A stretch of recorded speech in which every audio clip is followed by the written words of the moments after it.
अंधेरों की हुकूमत जब पड़ती है खतरे में, अंधेरों की हुकूमत जब पड़ती है खतरे में, तब जुगनू अपनी रोशनी पे नाज करता है। नमस्कार दोस्तों, निशीत जोशी साहब के इस शेर के साथ मैं आकाश आहूजा अपने इस शो में आपका बहुत बहुत स्वागत करता हूं। मैंने कुछ देर पहले आपको सूचना दी थी कि मैं कुणाल कामरा के ऊपर जो विवाद चल रहा है 2 दिन से, उसको लेकर लाइव करूंगा और मैं आ गया हूं आप लोगों के बीच। दोस्तों, ये जो आप एक गंजा आदमी देख रहे हैं, क्योंकि कॉमेडियन है तो इस तरह की बात इसके लिए कही जा सकती है, ये कल से बहुत ज़्यादा विवादों के घेरे में है। महाराष्ट्र में हैबिटेट थिएटर में एक शो के दौरान तथाकथित रूप से इन्होंने, कुणाल कामरा जी ने, जो देश के टॉप के कॉमेडियंस में से एक, स्टैंड अप कॉमेडियंस में से एक हैं और शो करते हैं अपने कॉमेडी शोज, इन्हें डार्क कॉमेडियन कहा जाता है क्योंकि अक्सर इनके शोज में, इनकी कॉमेडी में व्यंग ज़्यादा होता है, सत्ता पर प्रहार होते हैं, चर्चा के इस्टेब्लिशमेंट्स इनकी जो जोक्स होते हैं और जो इनका पॉडकास्ट जो शो होता है वो एंटी इस्टेब्लिशमेंट ज़्यादातर होता है। सत्ता से सवाल पूछने वाला व्यक्ति है ये भी, और ये इस समय विवादों के घेरे में है। इस व्यक्ति के खिलाफ एक FIR भी महाराष्ट्र में लॉन्च हो गई है। शिवसेना के एक विधायक ने, शिवसेना यानी जो एकनाथ शिंदे, जो इस समय महायुति सरकार में डिप्टी CM है और कभी महाराष्ट्र के CM हुआ करते थे इससे पहले, अब चुनाव के बाद देवेंद्र फडणवीस CM बने हैं और डिप्टी CM एकनाथ शिंदे। कहा यह जा रहा है कि एकनाथ शिंदे को नाम ना लिए बगैर हैबिटेट थिएटर में जो इनका प्रोग्राम कुणाल कामरा का परसों हुआ था उसमें उन्हें गद्दार कहा गया, और इसके बाद जो एकनाथ शिंदे की शिवसेना है उसके शिव सैनिकों का क्रोध जो है वो 7वें आसमान पर पहुंच गया और FIR दर्ज हुई। यहां तक कि उस हैबिटेट थिएटर को तोड़ दिया गया, तहस नहस कर दिया गया गुस्से में शिवसेना के कार्यकर्ताओं द्वारा। तो आप सबसे पहले मैं आपको, ये लगभग 2 मिनट का वीडियो है, मैं आपको सुनवाना चाहूंगा, इसे आप सुन लीजिए, फिर हम लोग बात करते हैं। जज के ऑर्डर में लिखा है, जो इन्होंने महाराष्ट्र की इलेक्शन से किया है ना भाई साहब, बोलना पड़ेगा। यहाँ पे इन्होंने पहले क्या किया, शिवसेना बीजेपी से बाहर आ गई, फिर शिवसेना से बाहर आ गई,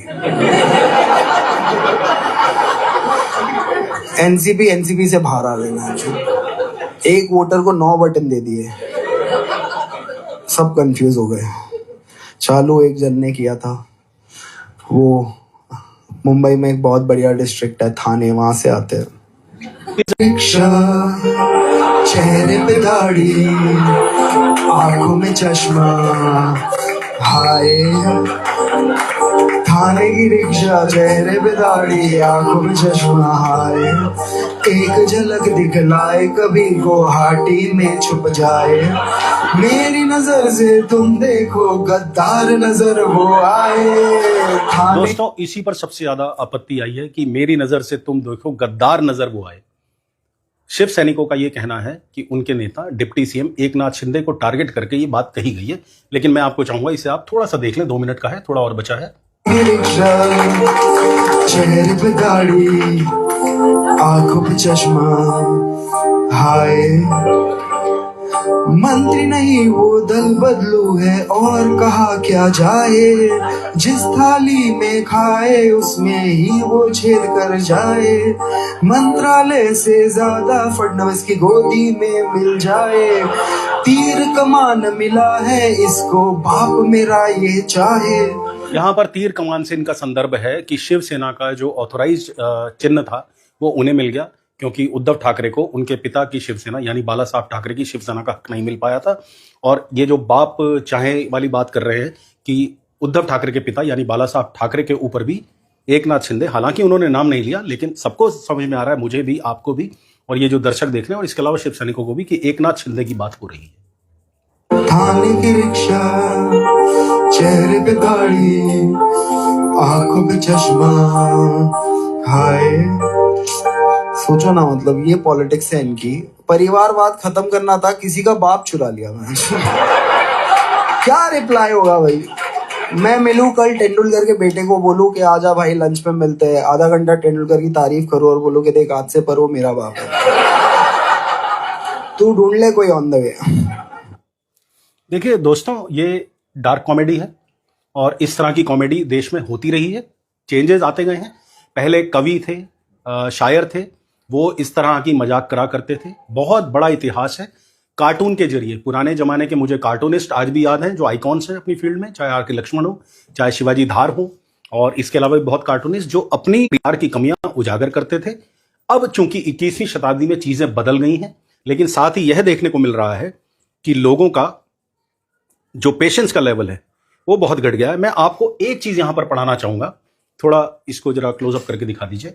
ये 16 मार्च की एक खबर है 2025 की, एनडीटीवी की खबर है, जिसमें लिखा है कि नई दिल्ली से रिपोर्ट हुई है, प्रधानमंत्री नरेंद्र मोदी ने अमेरिकी कंप्यूटर वैज्ञानिक और पॉडकास्टर लेक्स फ्रीडमैन के साथ पॉडकास्ट में आलोचना को लोकतंत्र की आत्मा बताया, जिसका वे स्वागत करते हैं। लेकिन उन्होंने कहा कि इन दिनों सच्ची आलोचना जो तीक्ष्ण और अच्छी तरह से सूचित हो मिलना मुश्किल है। उन्होंने इस बात पर जोर दिया कि आलोचना और आरोपों में अंतर है। बिल्कुल सही, यशस्वी प्रधानमंत्री बिल्कुल सत्य बात कर रहे हैं, लेकिन आलोचना का अधिकार हमारा अनुच्छेद 19 संविधान का वो हमें देता है। फ्रीडम ऑफ एक्सप्रेशन जिसे कहा जाता है, आलोचना राष्ट्रद्रोह में ना हो, इसके अलावा आलोचना स्वीकारी जानी चाहिए। और मोदी जी तो स्वयं कहते हैं कि मुझे 2-2, 3-3 किलो गालियां पड़ती हैं, उससे मेरी ताकत बढ़ती है। मोदी जी आलोचना के पक्षधर हैं। लेकिन जो शिवसेना ने कल किया है, यानी एकनाथ शिंदे द्वारा जो शिवसेना बनाई गई है, ली गई है, जो इनफैक्ट बाला साहब ठाकरे वाली, उसके शिव सैनिकों ने जो किया है वह गलत है, मेरा ऐसा मानना है। कुणाल कामरा का आपने एफआईआर लिखा दी, ठीक है, मान लिया आपकी भावनाएं आहत हुई हैं, लेकिन भावनाएं इतनी जल्दी आहत क्यों हो जाती हैं, मेरे ये आज तक समझ नहीं आया। मणिपुर 1.5 साल से चल रहा है, किसी की भावनाएं आहत नहीं हुई। पुलवामा में 400 किलो आरडीएक्स कहां से आया, आज तक नहीं पता चला, किसी की भावनाएं आहत नहीं हुई। तो इन जरा जरा सी बातों से आपकी भावनाएं कैसे आहत हो जाती हैं, ये बड़ा गंभीर प्रश्न है। डार्क कॉमेडी लोग कर रहे हैं और वो ओपनली कह रहा है कि मैं कॉमेडियन हूं। मैं आपको कुछ और खबरें पढ़ाता हूं कि क्या हुआ है। ये देखिए, ये चूंकि मेरा ही वेबसाइट पेज है तो मैं आपको दिखाता हूं कि कॉमेडियन कुणाल कामरा की एकनाथ शिंदे पर टिप्पणी से बवाल, कई जगह तोड़फोड़, एफआईआर दर्ज। ये फोटो है एकनाथ शिंदे जी की, ये कुणाल कामरा की, दोनों ही दाढ़ी वाले हैं। और कुणाल कामरा विवादों में फंसते नजर आ रहे हैं। महाराष्ट्र के उप मुख्यमंत्री एकनाथ शिंदे पर तंज कसना उन पर भारी पड़ गया है। उनके द्वारा उनके इस तंज पर शिव सैनिक एक्टिव हो गए हैं, बवाल खड़ा हो गया है। अपनी कॉमेडी के लिए जाने जाने वाले कुणाल कामरा ने अपने कार्यक्रम में महाराष्ट्र की राजनीति पर टिप्पणी करते हुए एकनाथ शिंदे पर कड़ा निशाना साधा है, जो मैंने आपको सुनवा दिया। इसके बाद कॉमेडियन कुणाल कामरा के स्टूडियो में गुस्साए शिव सैनिकों ने तोड़फोड़ की और इस विवादित बयान पर थार थाने में उनके खिलाफ एफआईआर भी दर्ज कराई है। और क्या कहा था ये मैं आपको सब सुनवा चुका हूं कि कुणाल कामरा ने फिल्म दिल तो पागल है कि हिंदी गाने की तर्ज पर मुख्यमंत्री एकनाथ शिंदे पर निशाना साधा। कुणाल कामरा का वीडियो सामने आने के बाद राजनीतिक माहौल एक बार फिर से गर्मा गया। इस पर लोग खूब रिएक्शन दे रहे हैं।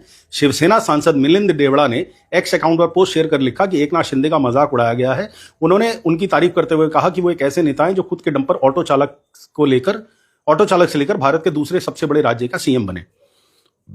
उन पर की गई और कुछ लोगों ने सपोर्ट किया, जिसमें संजय राउत, आदित्य ठाकरे शामिल हैं। दोस्तों, ये विद्रूप है, राजनीति का विडंबना है कि इस तरीके से फ्रीडम ऑफ एक्सप्रेशन को किल किया जा रहा है। मैं ये नहीं कहता कि कुणाल ने कोई बहुत अच्छा काम किया, लेकिन ये अधिकार 1947 देश की आजादी के बाद और संविधान के लागू होने के बाद से ही हमें मिला है। मैं आपको कुछ पुरानी चीजें दिखाता हूं।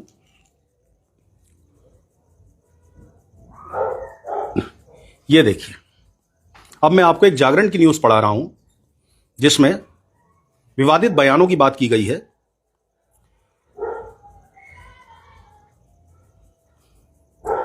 इसमें सबसे पहला नाम, जो जागरण की रिपोर्ट है, इसमें सबसे पहला नाम भाजपा के कद्दावर और बड़बोले नेता समझे जाने वाले गिरिराज सिंह का है। गिरिराज सिंह की क्या कहा है ये भी बताता हूं कि यदि सोनिया गांधी गोरी चमड़ी वाली नहीं होती तो क्या कांग्रेस उनके नेतृत्व को स्वीकार करती। उन्होंने पत्रकारों से बातचीत में कहा, यदि राजीव गांधी ने किसी नाइजीरियाई महिला से शादी की होती और यदि वह गोरी ना होती, क्या कांग्रेस ने सोनिया के नेतृत्व को स्वीकार किया होता। इस तरह के बयान मातृशक्ति को लेकर। मैं ये नहीं कहता, पार्टी में अधिकार है, फ्रीडम ऑफ एक्सप्रेशन। तो गिरिराज सिंह के खिलाफ कोई कार्रवाई नहीं हुई। गिरिराज सिंह ने आम आदमी पार्टी के संयोजक पूर्व मुख्यमंत्री अरविंद केजरीवाल को मायावी राक्षस तक कह डाला। अब ये तो है बात गिरिराज सिंह की। इसके अलावा मैं आपको बताता हूं किस तरह के बयान और आते रहे हैं। इसमें सबसे ऊपर नाम है कश्मीर के नेता महबूबा मुफ्ती की बेटी इल्तिजा मुफ्ती, जिन्होंने हिंदुत्व को एक बीमारी बताया। उन्होंने कहा अपने एक्स पोस्ट पर, यह सब देखकर भगवान राम भी बेबसी और शर्म से सिर झुका लेंगे कि उनके नाम का इस्तेमाल करके नाबालिग मुस्लिम बच्चों को सिर्फ इसलिए चप्पलों से मारा जा रहा है क्योंकि उन्होंने राम का नाम लेने से इंकार कर दिया। यहां उन्होंने हिंदुत्व पर सवाल उठाए हैं, हालांकि कारण कुछ और था, कारण कम्युनल वायलेंस का था। हिंदुत्व एक बीमारी है, इन्होंने लिखा आगे, जिसने लाखों भारतीयों को प्रभावित किया है। तो यह भी फ्रीडम ऑफ एक्सप्रेशन के तहत महबूबा मुफ्ती की बेटी ने कहा, जो महबूबा मुफ्ती 5 साल कश्मीर में सरकार चला चुकी हैं भारतीय जनता पार्टी के साथ मिलकर। तो उस समय कोई कार्रवाई नहीं हुई। इसके अलावा मल्लिकार्जुन खड़गे, अध्यक्ष जो है कांग्रेस के, उन्होंने भाजपा और आरएसएस की तुलना जहर से की थी और भारत में राजनीतिक रूप से सबसे खतरनाक बताया था। तो मल्लिकार्जुन ने यह कहा था कि अगर भारत में राजनीतिक रूप से खतरनाक कोई चीज है तो वह है भाजपा और आरएसएस। वे जहर की तरह है, अगर सांप काटता तो व्यक्ति मर जाता है, ऐसे जहरीले सांपों को मार देना चाहिए। यानी क्लियर उन्होंने जीनोसाइड का आह्वान किया। और इससे भी खड़गे से एक कदम आगे बढ़कर कांग्रेस नेता भाई जगताप ने तो ईसीआई को ही नहीं छोड़ा। उन्होंने कहा कि चुनाव आयोग तो कुत्ता है, पीएम मोदी के बंगले में के बाहर बैठकर कुत्ता बनकर काम कर रहा है। लोकतंत्र को मजबूत करने के लिए बनाई गई सभी एजेंसियां अब कठपुतली बन गई हैं और नरेंद्र मोदी के प्रभाव में काम कर रही हैं। अब बात करते हैं राष्ट्रीय जनता दल की, यानी लालू यादव। महिला संवाद यात्रा पर 10 दिसंबर को नीतीश कुमार से सवाल उठाने वाले लालू यादव ने कहा कि वह नैन सेकने जा रहे हैं, इसके बाद वह सरकार बनाएंगे। अब डीएम के नेता की सुनिए, उदयनिधि मारन, जिन्होंने 2 अक्टूबर को कहा था वीर सावरकर को लेकर। वीर सावरकर एक ब्राह्मण थे लेकिन वह मांसाहारी थे और बीफ खाते थे। उन्होंने कभी गाय के वध का विरोध नहीं किया। उनकी सोच आधुनिक थी, वह कट्टरपंथी थे और भी तमाम चीजें आ रखी हैं। तो यह भरा पड़ा है लगभग। अभी बीते दिनों राहुल गांधी ने भी कुछ इसी तरह का बयान दिया था। उन्होंने कहा कि इंडियन स्टेट को खत्म करने की जरूरत है। हालांकि उन्होंने इंडियन स्टेट से टारगेट तो उन्होंने किया था भारतीय जनता पार्टी को, लेकिन इंडियन स्टेट कहना उनके लिए बवाल हो गया। लेकिन फ्रीडम ऑफ एक्सप्रेशन की उन्हें भी छूट दी गई और जिस तरीके से विवादित बयान जो इतने दिनों से आ रहे हैं उन सभी नेताओं को भी छूट दी गई। तो अगर नेताओं को, राजनेताओं को तहत फ्रीडम ऑफ एक्सप्रेशन कहा जाता है तो कुणाल कामरा को यह छूट क्यों नहीं दी जा रही? क्यों आखिर शिव सैनिक जरा सी इतनी बात से आंदोलित हो गए? मैं आपको कुछ पुराने कार्टून्स दिखाता हूं जिनका मैंने जिक्र किया था। यह देखिए आप, यह है आर.के. नारायण जी का cartoon. Congress working committee, Indira Gandhi बाहर खड़ी हैं और यहां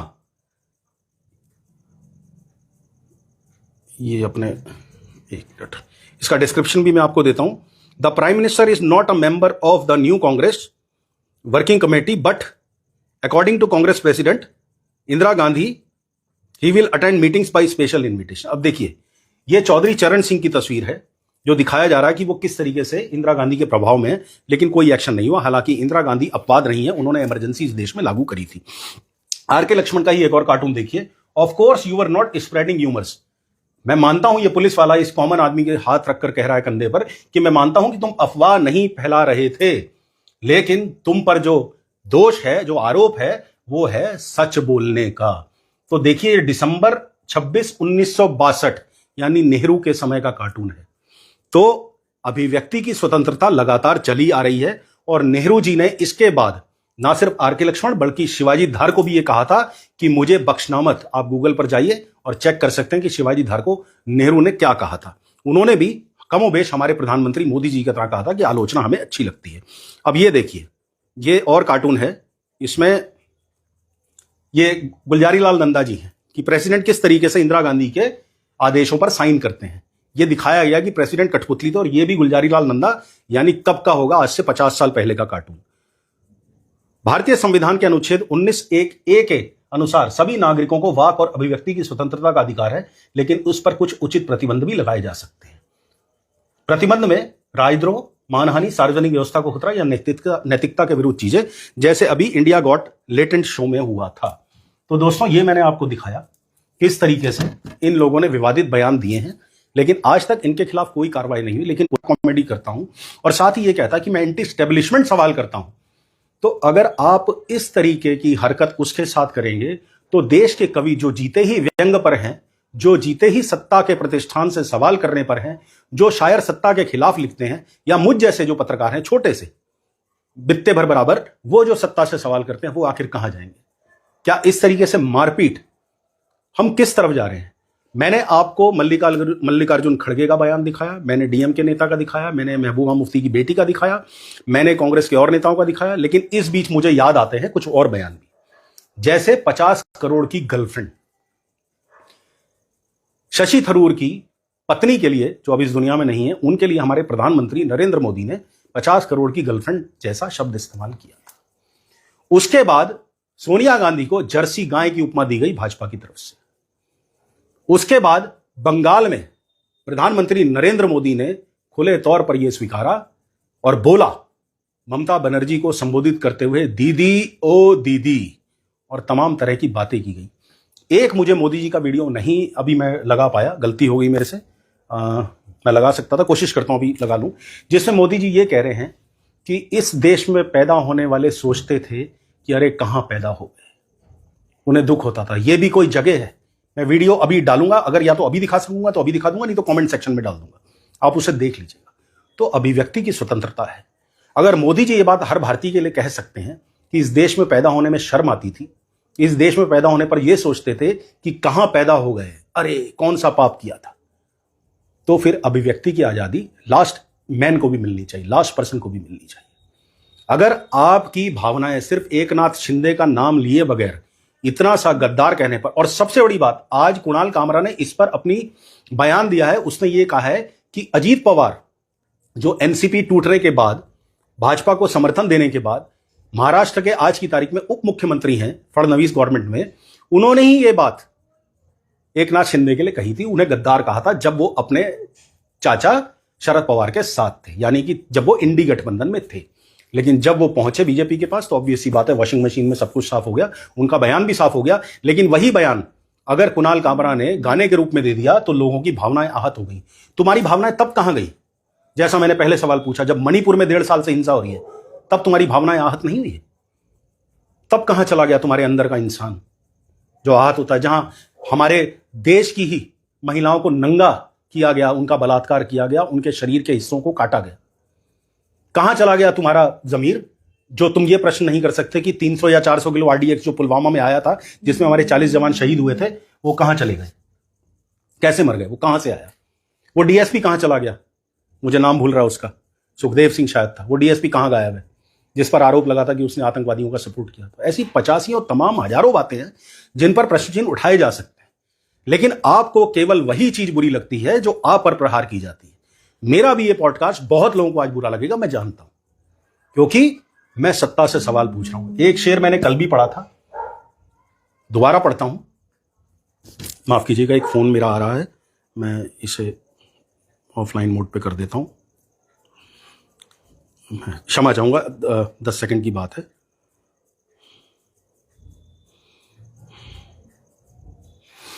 तो मैं जो शेर कह रहा था, मुझे भी, मेरे को पता है कि इस पॉडकास्ट के बाद बहुत आलोचना झेलनी पड़ेगी, वो पुनम खबरी मेरा पेज तो पहले ही चला गया है, लेकिन मैं अपने काम में लगा रहूंगा। मैं एक सही सवाल पूछ रहा हूं कि जो चीज संविधान द्वारा प्रदत्त हमें है, उस चीज के लिए आप हम पर एफआईआर कैसे लिखवा सकते हैं? ऐसा कौन सा राष्ट्रद्रोह हो गया इस गाने में कुणाल कामरा ने कर दिया कि आपने उसके ऊपर एफआईआर कर दी? और अगर आपने एफआईआर करी भी है, चलो पुलिस जांच करेगी, आपको जो हैबिटेट हॉल था, जो ऑडिटोरियम था, उसे तोड़ने का अधिकार किसने दिया? कैसे आप कानून अपने हाथ में लेकर किसी की बिल्डिंग को तोड़ने चले गए, किसी का सारा कुछ आपने उजाड़ दिया, सिर्फ यह कहकर कि आपकी भावनाएं आहत हुई है? तो मैं क्या कह रहा था कि शेर था कि सामने वाले को हल्का जानकर भारी हैं आप, सामने वाले को हल्का जानकर भारी है आप, आपका मेयार देखा है, बहुत मेयारी हैं आप, उफ तलक नहीं करते जिल्ले इलाही के खिलाफ, उफ तलक नहीं करते जिल्ले इलाही के खिलाफ, आपको दरबार की आदत है, दरबारी हैं आप। तो ये जो इंडियन मीडिया है, गोदी मीडिया है, जो दिन भर श्लाघा गाता है, जो कभी सवाल नहीं पूछता, सवाल पूछता किससे है? जिसके पास कुछ है ही नहीं। सवाल पूछेगा मुझ जैसे से, या जो विपक्ष में बैठा है उससे।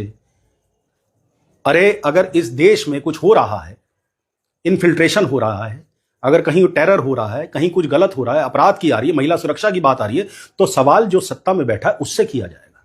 लेकिन यह उल्टी गंगा बह रही है दोस्तों। तो हल्का जानकर कुणाल कामरा को हमला किया गया। क्यों नहीं हमला किया गया बाकी लोगों पर, गिरिराज सिंह पर? क्यों नहीं हमला किया गया मल्लिकार्जुन खड़गे पर? क्यों नहीं हमला किया गया राहुल गांधी के ऊपर? क्यों नहीं हमला किया गया और लोगों पर जिन्होंने विवादित बयान दिए? क्योंकि वहां भावनाएं आहत नहीं होती, वहां हम लोग मौज लेते हैं। हम समर्थक, दिमागी रूप से हमें इंडियन मीडिया ने हमें डिवाइड कर दिया। हम हिंदुस्तानी नहीं रह गए हैं, हम लोग अब दलों में बट गए हैं। अब हम इंसान नहीं रह गए, अब हम दलों में बट गए, और बड़े दुर्भाग्य का विषय है। हम लोग अब दल को लेकर कोई चीज सोचते हैं, पहले ऐसा नहीं होता था दोस्तों। आज से 30-40 साल पहले, 20 साल पहले ऐसा नहीं होता था। लोग विभिन्न दलों से होते थे, लेकिन आपस में रिश्ते होते थे, आपस में प्यार होता था। और मैं फिर से कहता हूं, राजनीति में कुछ भी स्थायी नहीं होता। नेता लोग तो लड़ेंगे, अगले दिन दोस्त बन जाएंगे। आप लोग दुश्मनी जो पालते हो वो गलत है। कितने एग्जाम्पल्स दिखा दूं आपको कि कांग्रेस छोड़कर भाजपा में चले गए, भाजपा छोड़कर कांग्रेस में आ गए। गलबैयां हो रहे हैं, नेताओं का कोई दीन ईमान नहीं है। राजनीति में कुछ भी स्थायी नहीं है। राजनीति में ना शत्रु स्थायी है ना मित्र स्थायी है। लेकिन आप लोग मित्रता भी कर लेते हैं स्थायी, शत्रुता भी स्थायी कर लेते हैं। आज की तारीख में आप दलों में बट गए हैं। आप इंसानों में नहीं बटे हुए, आप वर्ग में नहीं बटे हुए, आप दलों में बट गए। इस सोच से बाहर निकलिए, सोचिए कि असलियत क्या है। क्या आप लोगों के पास इतना समय होना चाहिए? शिव सैनिकों से मैं पूछना चाहता हूं कि आप, एक आदमी बोल रहा है, अभिव्यक्ति की स्वतंत्रता है, वो बोल रहा है, अरे बोल रहा, आपको बुरा लगा, एफआईआर लॉन्च करा दीजिए, पुलिस अपने आप जांच करेगी, उसे सजा देगी अगर कानून में लिखा होगा तो। आपको उसका ऑडिटोरियम तोड़ने का अधिकार किसने दिया? बहुत लंबी बातें हो जाएंगी दोस्तों। अगर आपके कुछ प्रश्न हैं तो मैं अवश्य लूंगा। मेरा कुल मिलाकर कहना यह है कि कुणाल कामरा ने कुछ गलत नहीं किया। और अगर जैसे हमारे प्रधानमंत्री नरेंद्र मोदी कहते हैं कि आलोचना जो है वो लोकतंत्र की आत्मा है, तो इस चीज को समझना चाहिए सबको। सबसे बड़ी बात समर्थकों को समझना चाहिए कि लोकतंत्र में आलोचना उसकी आत्मा होती है। तो अगर आपके कोई सवाल हैं तो मैं अवश्य लूंगा, नहीं तो मैं इसे, अरे माफी चाहता हूं, मैंने तो ऑन कर रखा था, एयरप्लेन मोड ऑन कर रखा था। बस एक मित्रों 10 सेकंड का समय और लूंगा, क्योंकि मैंने एक्चुअली फोन की वजह से ऑफ के प्रश्न होते हैं, तो मैं अवश्य लूंगा। अंत में मेरा निवेदन कि अगर मेरा काम आपको अच्छा लगता है तो कृपया मेरे पेज को लाइक और फॉलो करें और इंडोर्स करें अगर पॉसिबल है। अगर मेरा काम आपको अच्छा नहीं लगा तो कमेंट्स करके मुझे जरूर बताइएगा। मैं अपनी कमियों को दूर करने का प्रयास अवश्य करूंगा। गोपुराम खबरी पेज में मैंने बहुत मेहनत करी थी, मैंने आपको पहले भी बताया। अभी आकाश आहूजा शो लेकर मैं आप लोगों के बीच में आया हूं। इसमें मुझे पहले की तरह अपना स्नेह दीजिए, और मैं अगर कहीं कुछ गलत कर रहा हूं, गलत बोल रहा हूं, तो प्लीज मुझे जरूर बताइएगा। मैं कोशिश करूंगा उसे रेट्रोस्पेक्ट करने की, कहां मैं अपनी कमियां निकल रही हैं, अगर आपको दिखती हैं अवश्य मैं उन्हें दूर करने का प्रयास करूंगा। और आपसे विदा लूंगा सिर्फ ये कहते हुए कि इस पेज को लाइक फॉलो करिए, इंडोर्स करिए। मैं आपका बहुत बहुत आभारी रहूंगा। भारत माता की जय।